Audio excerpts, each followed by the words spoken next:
What's up, everybody, and welcome to another episode of Blood on the Razor Wire TV. You already know we bring it to you real and we bring it to you raw. Hit that subscribe button, hit the like button, share the video, leave a comment. You're probably going to want to. And make sure you hit that notification button. By popular demand, I had to bring my boy Ray back on the show, the white Crip that struck back when they tried to steal his commissary. There were numerous comments. People had asked me to bring him back on, to ask him a couple questions. So we're going to get into that. You know, Ray, let's start off with this, right? Because there was a bunch of dudes that chimed in from California. They said, oh, man, he wouldn't make it in California. How are you going to be a Crip and not be on count? I don't understand this. So a lot of people don't understand how this shit works in the feds, right? So maybe you can explain it so they can understand a little better. Yeah, so in the feds, it's way different than when you're on state. I did state time, and when I did state time, like it's totally different. Like the Crips ran together, but also everybody had their own little people that they fought with on state. I had my own little crew when I was on state, but when it came down to some beef shit, you know what I mean? All the Crips got together, no matter what was going on. But in the feds, you got your cars, and like I said in the first one, I really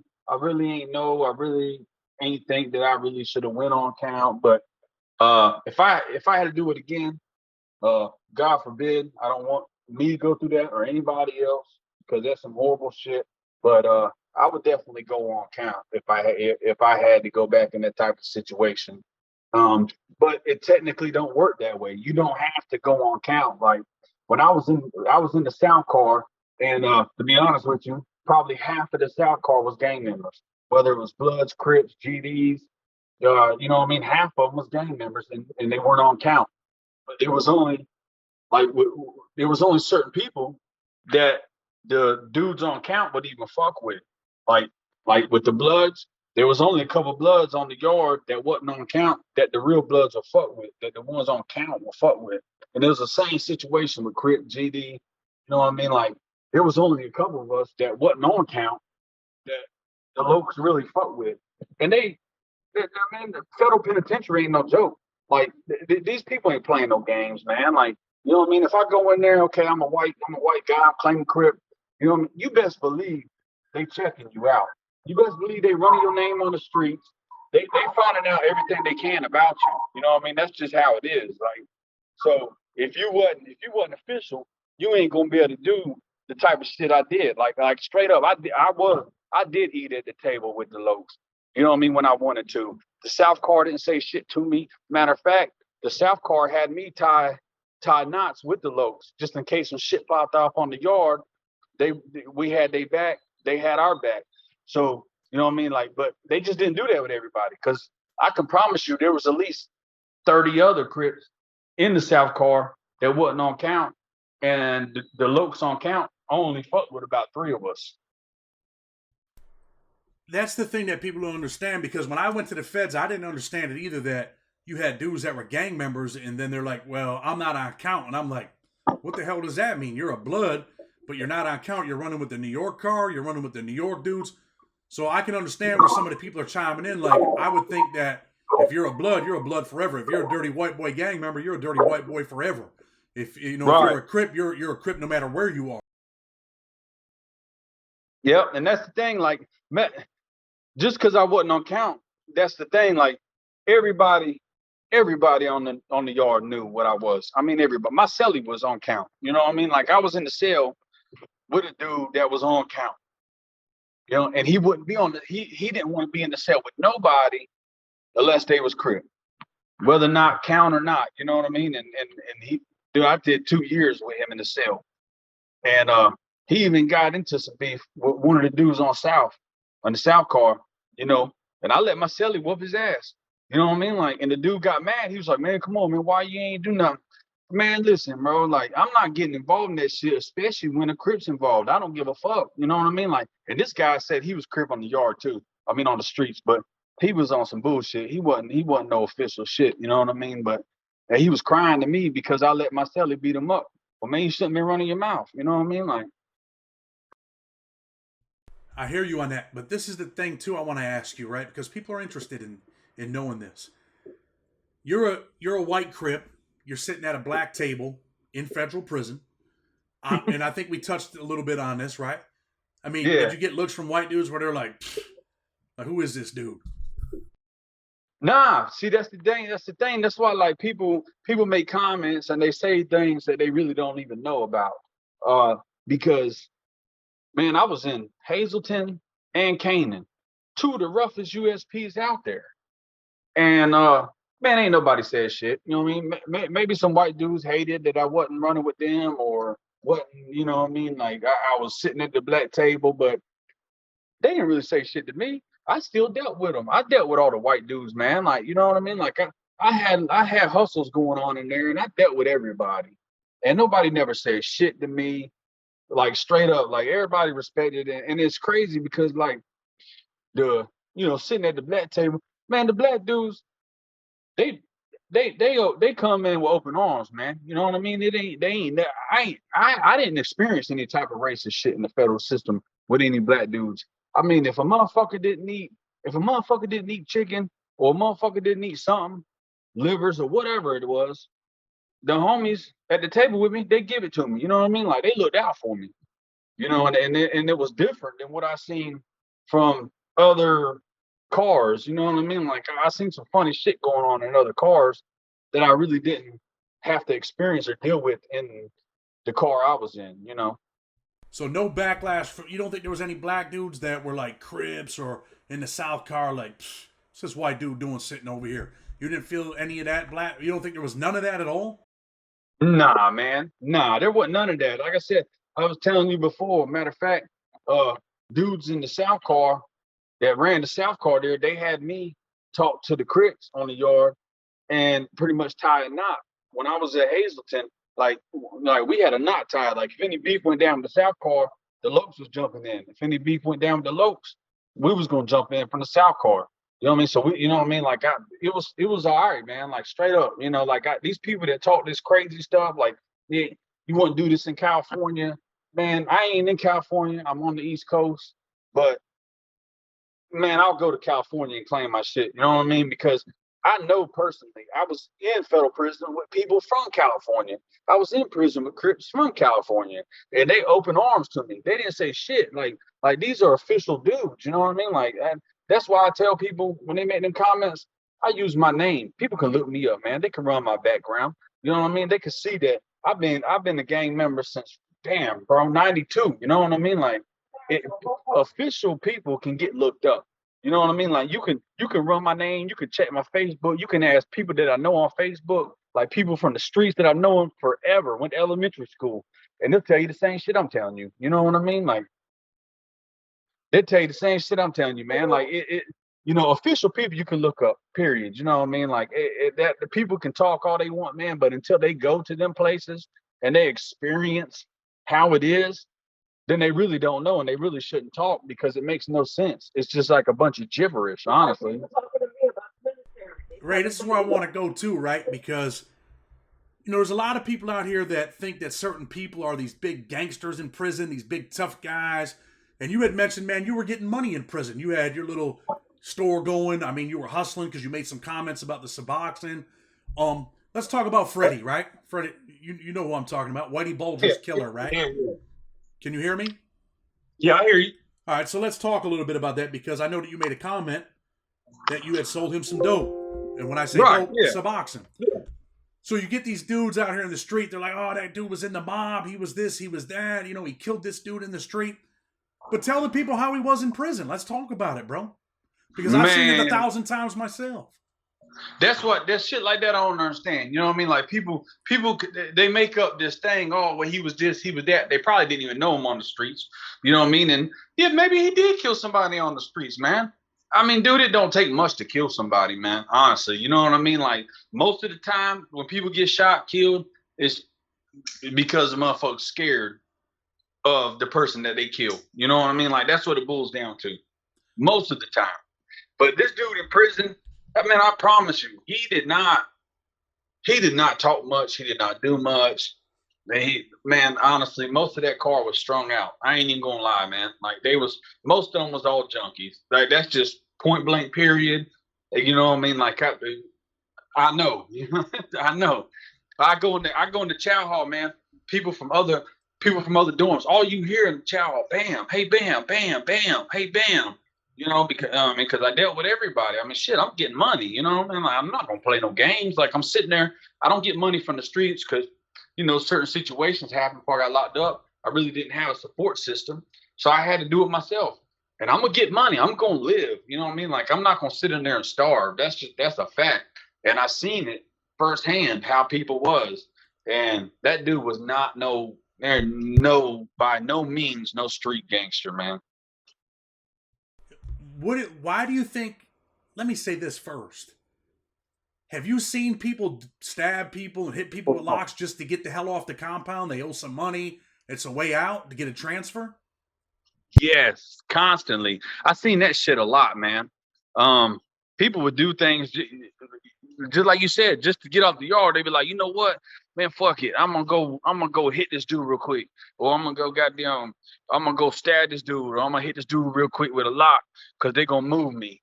Well, go do what you got to do. You know what I mean? Like if you want to get moved that fucking bad, you know what I mean? Like, but where you gonna go? You're gonna go to another penitentiary, same shit. You know what I mean? Like it don't matter where you go, unless you end up with someone like Coleman too. You know what I mean? Like where or the other place up there in what's the other place in Pennsylvania, man? That's sweet. You know what I mean? They talk about it all the time. You got Coleman I too. can't think of the name, but you got Coleman too. You got Tucson. Some people think those places are sweet, but there's some gangsters in there, bro. A lot of dropout gang members.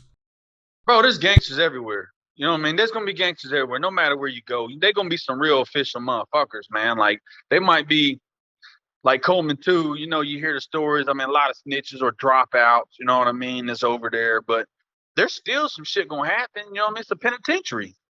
Period. You know what I mean? They ain't going to a camp. This ain't no low or camp they going to. It's still a penitentiary. Let me tell you something, man. When I was over there, right, all them gang dudes came together, man. You know, we might be beefing with a certain group, and now we're here, and we're all over. We're a gang all over again. I seen some vicious stabbings at Coleman too, bro. Some very, very vicious things.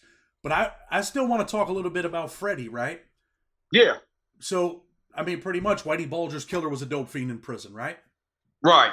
I mean, this show's real and it's raw, bro. We're gonna tell the people how it is. I mean, this fake facade that people have, don't get it twisted. The dude was obviously a gangster, bro, in the street. He killed someone in prison, and he's getting high in prison. But why do you think he was getting high in prison? Do you think it was to escape his situation, that he was, sentenced to life, that he was gonna die there? That could have been. That could be, you know what I mean? A lot of times, yeah. I mean, people just go off and they just, especially when you look at time like that, man. I mean, you ain't got nothing to do with your time. Well, you do got shit to do with your time. I mean, you could really do some shit. Like, you know what I mean? I sat in the law library a lot. You know what I mean? I took different classes, you know what I mean? I did other shit. You can do other shit. But some people, they don't. The first thing they wake up and they just like, where's some dope at? You know what I mean? Like, where's this at? And they want to stay high all fucking day. And I guess, like you said, it probably is to escape reality, man. You know what I mean? Because it's fucked up, man. The reality in there is really fucked up, bro. And some people's mental capacity can't take that type of situation. So the best thing they do is just stay high. Because if you stay high, the days go by. Damn, you ain't got to look at it. But reality is reality, man. You're there. And if there ain't no dope on the yard, now you're sick. You know what I mean? Like, and I've seen plenty of that shit. Them motherfuckers shooting up Suboxone, and then when there ain't none, they throwing up everywhere. Like, they're all sick. Like, reality's reality, man. It's a fucked up place, and I understand why they do it, but hey. Somebody's got to make the money, right? Obviously. Facts. Somebody's got to make money, man, and that's just whatever. You ever have that dude come to you? I mean, did he have a whole bunch of money where you can get high every single day? Most of the time when he came, he had money, man. There was a couple times where he needed spots, but most of the time, whether or not he had it from the streets or people just looked out for him because, I mean, maybe motherfuckers in there were scared of him or they just paid for him or whatever. But Most of the time, he did have his money right. You ever had some of these, gangsters or, big shot dudes in the street come to you and kind of like bag you? Like, hey, man, I'm dope sick, man. I ain't got no money. Please, man, look out for me. And I'm going somewhere with this. Yeah, yeah. I mean, you see shit like that, but motherfuckers that got money, man, they really don't. You ain't see too much of that, honestly. You know what I mean? Like, but people, there's different situations, I guess, for everybody. Like me, man, I was making money on the streets. I was making pretty good money on the streets. And then when I went in, situation happened, told you my mom passed. You know what I mean? Like I didn't have a support system. So when I went in, I didn't have shit. The damn feds, they took all my money. They took everything. You know what I mean? Like they took it all from me. So like when I went in, I had shit. But I made sure I had shit when I was in there. But some dudes is in there really, they got money. You know what I mean? Whether or not it's from previous hustling on the streets or maybe they people got money, you know what I mean? But they some dudes in there that got money now. They spend some good money and they never late on bills. They always got their canteens full. When lockdown happens, they don't never need food, like. And we talked a little bit in our last interview about these dudes, right? I think you said they were from Boston that attacked you. Like really what they were doing was they were trying to plot on you. They wanted to get your cell. They thought you were just some white dude, probably in their mind. They're like, man, this dude's a lame, man. We're going to take his commissary. We're going to take his cell. And you surprised them. They hit you with a lock. You're busted in the head. You're bleeding, but you end up, doing your thing. And there's another dude that came on and said, hey, I know exactly who that dude is. I know the incident. I was there with him. That really happened. That dude really stabbed them dudes. How did you feel when them dudes were saying that stuff about you? Man, dudes, motherfuckers, people that talk, I just feel like they just talk. You know what I mean? Like if they don't know what's going on, they don't know. But like when Joe came in, the thing is like Joe, I really ain't know him too good. You know what I mean? Like he worked in the kitchen. He was in the kitchen with the guy that I told you about that they claim it all started about. The one with the other cell, and he had issues with one of the guys. He was in the kitchen that day with him when it all popped off. I really didn't know that guy. You know what I mean? So that guy didn't just chime in because I'm good friends with him or nothing like that. I honestly, I don't even know if I can't even remember the dude's face. You know what I mean? So like, he didn't just chime in to take up for me. You know what I mean? He know what really happened, I kind of feel like Joe is a good dude, man. Like he's a man. So men respect men, and they're going to come on here and they're going to say what they're going to say. And if they're real men, then it's pretty much the truth, right? I mean, right. Yeah. Yeah. When a good man's saying something, people listen. When a fool's saying something, you can brush them. Right. And it just, you know what I mean? When it made me feel all right, because you got people saying, oh, no, this and that, you know what I mean? This can't happen. This dude ain't did this. This motherfucker, I think he lying. But then when somebody come in and say something, it's like, all right, damn, somebody that was actually there with me can confirm this. You know what I mean? He confirmed what happened. Like, I just ain't on here lying, man. I don't have no reason to lie to nobody. Like, lying is just garbage. You know what I mean? Like, if you're going to lie about what you went through, then I don't even understand. I just don't understand why they even talk. There's no need to talk. You know what I mean? Like, I ain't going to lie about it, man. I hear you. So this is where I'm kind of going, right? On that day, you're bleeding. Do you see the blood when they hit you with the lock? Do you see the blood? Man, I see blood everywhere. There was blood dripping down my face. There was a puddle of blood when I was stabbing the dude. Like, there was blood from, let me see. One, two, it was probably like from blood all over from 3 cells, man, on the ground.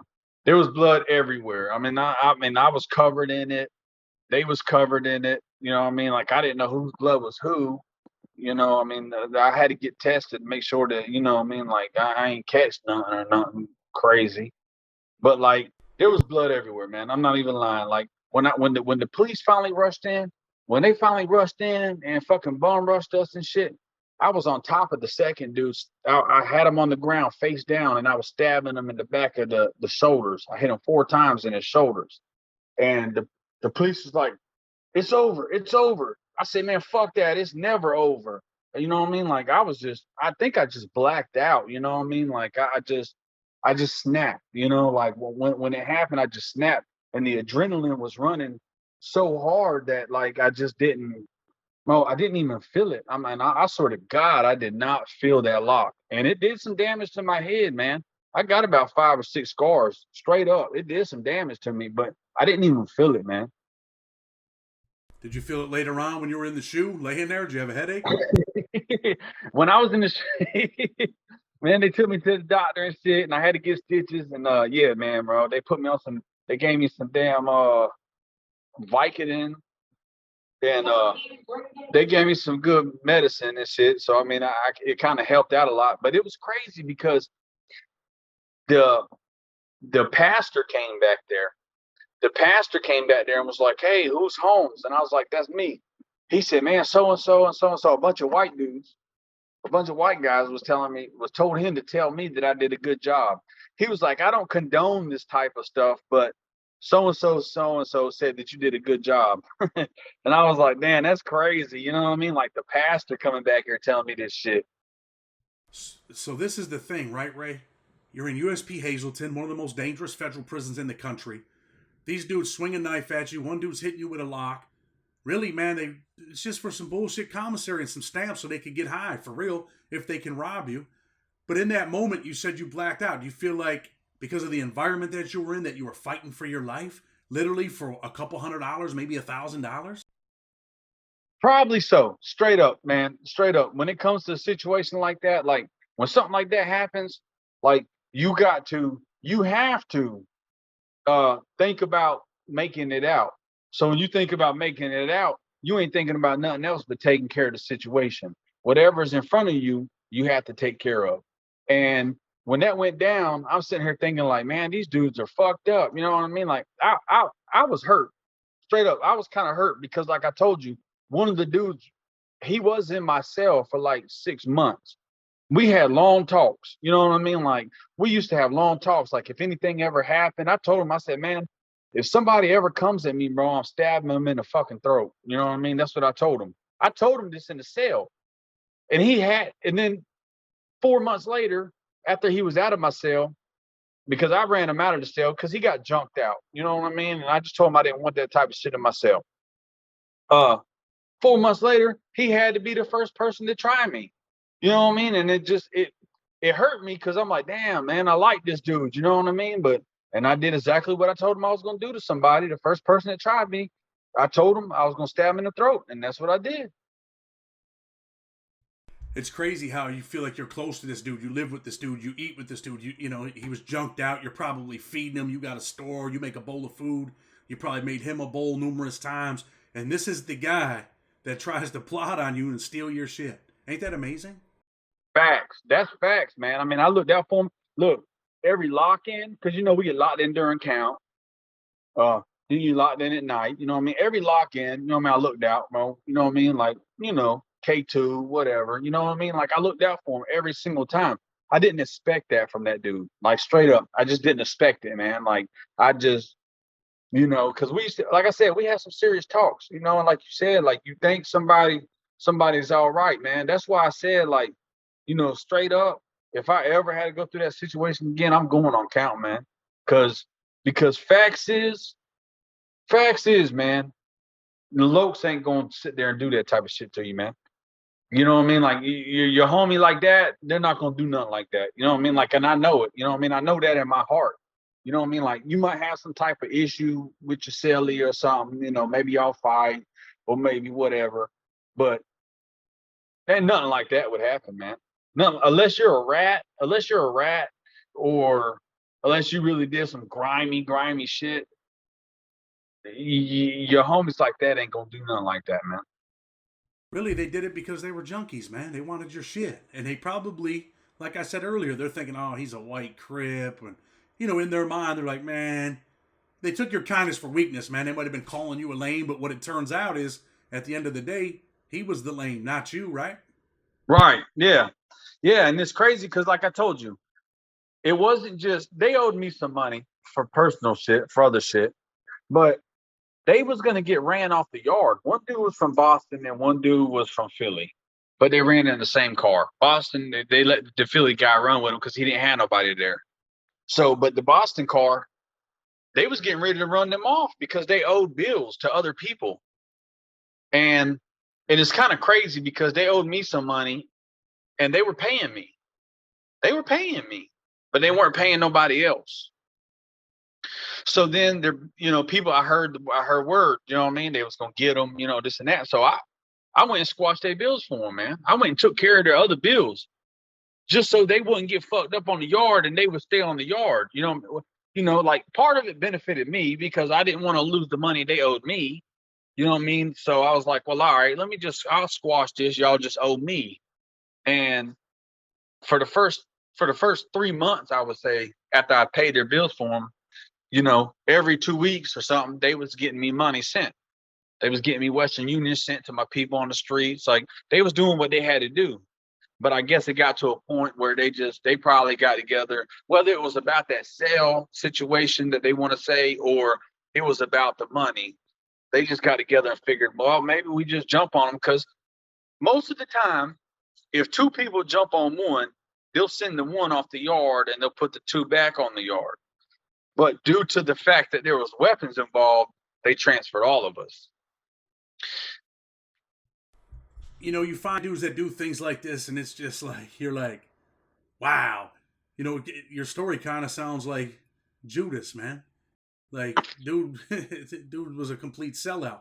And, the moral of your story is, hey, look, man, trying to tell people out there, young men that are on the wrong path, you can end up in this situation. You can end up in prison where the dude that you're feeding is the dude that puts the knife in your back. I was in a similar situation in Big Sandy. You know what I mean? Dude was supposed to be my right-hand man. And then he started, thinking like, hey, man, I'm going to be this top dog here. I want to be the shot caller someday and all this other silly stuff. And, things went bad. So before we close the show, Ray, they said you wouldn't make it in California. What do you got to say to that? If I went straight up, like I said, there was homies from California that was on these yards. There was Crips from California was on these yards. They checked me. They ran my name. If you official, you official, man. It don't matter where you from. East Coast, West Coast, down south, up north. If you official, you is official. And people's going to run your name. People's going to check you. You know what I mean? Like, that's why I told you, like, only a certain few was even allowed to sit with the homies. They only talked to certain ones. And there was probably 15 other Crips that was on count. But there was only about 2 of us that they would even really deal with like that wasn't on count. And I would go to Cali. Straight up, I'll go to Cali. I'm gonna tell anybody. I got tattoos all over me. I can't hide my tattoos. You're on the yard, you're working out. You definitely ain't wearing no shirt while you're working out. A lot of times, especially in the hot heat, man, I got bandanas on me, I got C's on me, I got my set on me all over my body. You know what I mean? So people's gonna question me regardless. And I'm not gonna lie about nothing. You know what I mean? Like, I'm not gonna lie about nothing. Whether I'm in California, North Carolina, New York, wherever, Texas, it don't matter where I'm at. They gonna see my tattoos and they gonna question me, and I'm not gonna sit there and say, oh well, I used to be. Because then if you used to be, well, hey, listen, you need to cover them tattoos up. Like official shit. Like, if people ain't, man, you have to cover them tattoos up, man. Like, straight up. If they know you ain't official, they're making you cover them tattoos up, because ink's available there. It's all available. You can get tattoos whenever you want. And if and that's just facts. I'll go anywhere. You know what I mean? Like, I will go anywhere. Maybe, who knows?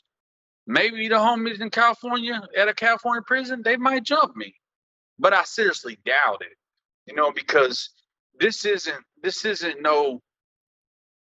I've dealt with some younger guys in the state prison that was on some weird racist stuff. Oh, well, you're a white guy, this and that. And most of the time, them dudes get ran off the yards. You know what I mean? Like, every time I've seen somebody come in saying some shit like that, they've gotten ran off yards. And that's just facts. You know what I mean? Like, and California ain't no different, man. Like, this is 2021. This isn't 1982. You got a whole Puerto Rican race. Whole Puerto Rican white. This isn't 1982. This This ain't back in the days. Even back in the days, they weren't like that. You know what I mean? Like, yeah, it started off black gang because it was in a black hood, and it was about neighborhoods, and it was about keeping your neighborhood, keeping outsiders from your neighborhood. But as it expands, it's not. This isn't the KKK.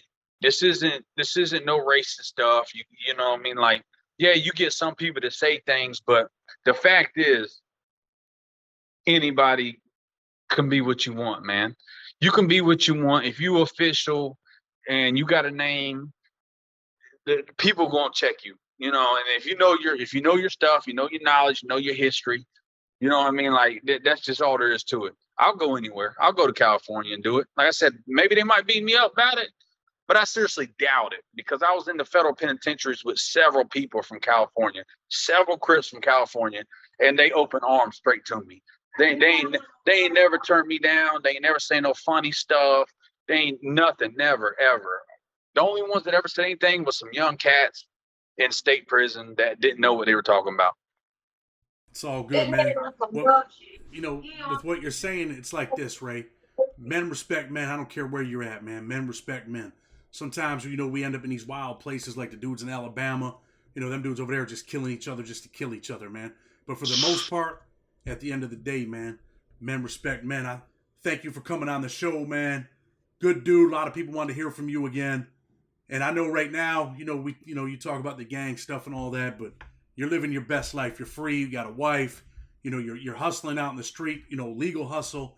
Man, just go ahead and live your best life. Because honestly, bro, you know how I feel about the gang stuff, man. I feel like we're just too old for that stuff, man. And I'm moving forward. Yeah. Hopefully you never end up back in prison. I never end up back in prison. And we just live our best life, bro.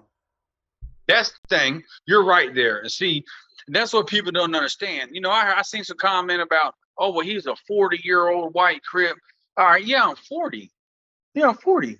But man, I was 11 years old when I started hanging out with the peoples, man. I was 12 when I got beat in. Like, I've been doing this since I was a kid. You know what I mean? Like, people get older. People grow up. You know what I mean? But I'm never going to not say I'm what I am. You know what I mean? Like, I am what I am, and I will always claim what I am. Now, am I on the streets gang banging, shooting, fucking all this crazy stuff? Fuck no, man. Because that's just for younger cats. As you get older, you have to realize life is more important than out there on the streets going hard gang banging. Man, you claim what you claim, man, but you got to be a man. You know what I mean? You're a man before you're anything else, point blank, period. And you got to handle your business as a man, whether it's a job or whether it's like hustling on the streets legally. Like, I found me a little thing that I do, legally. I'm doing good. And I ain't trying to go back to that crap. You know what I mean? Like, and the thing is I will always claim what I claim, man. I mean, I got this shirt I got on. I got tons of them. I got tons of different shirts like this because it's who I am. You know what I mean? Like, I ride around. I do have my flag in my rear view window all the time. That's just me. But like you said, when it comes to, I mean, man, I'm 40 years old. You got to be a man. And being a man comes before anything else. And you have to be a man. You got to handle your business. And the best bet, honestly, man, fuck. Drugs was good money, man. Drugs was fast money. I loved it. I loved it because I made tons of cash. But in the end, it didn't do nothing. It didn't do nothing but end me up in prison. And like, that ain't. Ray, I got to stop you for a minute. Like you said, it didn't do nothing for you, but end up in prison. And, earlier in the interview, from what you said, man, you ended up in prison broke and had to get it off the land in prison. You had to hustle to survive. So all the money you made, at the end of the day, it meant nothing. And one more point before we go, because you said, I'm not out here shooting and gang banging, but this is who I am, which is cool. I respect who you are. Men respect men. But you said something about, this is for, the young dudes to be. No, man, it's not for anybody, right? Young kids are out here killing each other, man. This should be about, hey, man, growth and development, character education, saving these kids, man, instead of killing each other. We had 4 15-year-olds shot in my city last night. It's got to stop, man. 4 15-year-olds shot, man, by other 15-year-olds. You're right. And you're right. And maybe like okay. So So when I said that, I guess because I'm thinking about when I was younger and all the shit that I did. I mean, dude, I done some shit. People, man, you know what I mean? Like, it'll blow people's minds, the type of things that I got into and the type of shit I did out there on the streets, man. But you're right. And the thing is now there are so much ways to make legal money. There are so many ways to hustle. You got social medias, you got this, you got that. Man, you got cryptos. Like, cryptos is so easy. That's just easy money. You don't have to be out there selling drugs. You don't have to be out there doing none of that. Like, straight up, you can make legal money even at 18. You got yourself a job, you make a little bit of money, throw it in some crypto, or shit, man, open up a lawn service, go cut some grass, or, you know, sell cars, or paint houses, or lay brick. Like, you can do anything for yourself nowadays. Like, that's what's so great about now. Like, people growing up now, they got it made compared to the way we had to come up in the 90s. You know what I mean? Like, the 90s was tough, man. And you just got so much more access to everything now that you can just do so much more legally. And you're right. It's even the young bucks, man, they shouldn't be out there doing none of that shit. You know what I mean? Maybe I misstated that, you know, because I'm thinking about the way I grew up. But everybody don't have to grow up like that. I know exactly what you meant. And you know, the other thing when you talk about go cut some grass or go sell some cars, you know what people aren't doing? They are not shooting each other over the next man selling cars on his block. They're not shooting people over, you got a lawn service and I got a lawn service. But they will shoot you over an ounce of cocaine. They will shoot you over $500 worth of dime bags of fentanyl. But when you're doing the legal thing, you don't have those type of problems. I know people doing life right now for killing somebody over a half ounce of cocaine. You know, a half ounce of fucking cocaine, man. What the fuck you gonna do with a half ounce of cocaine? And now you done ruined your whole life. You in prison for life over some stupid fucking drugs? Are you serious? That's the message right there. Get it together. You know, someday I hear your wife chiming in. We might have to interview her too, man. But I'm gonna close. I'm gonna close the show with respect. Blood on the Razor Wire TV. Hit that subscribe button. Hit the like button. Share the video. Make sure you leave a comment. I appreciate you, homie. With respect. You take it easy, man. Until tomorrow, we're out.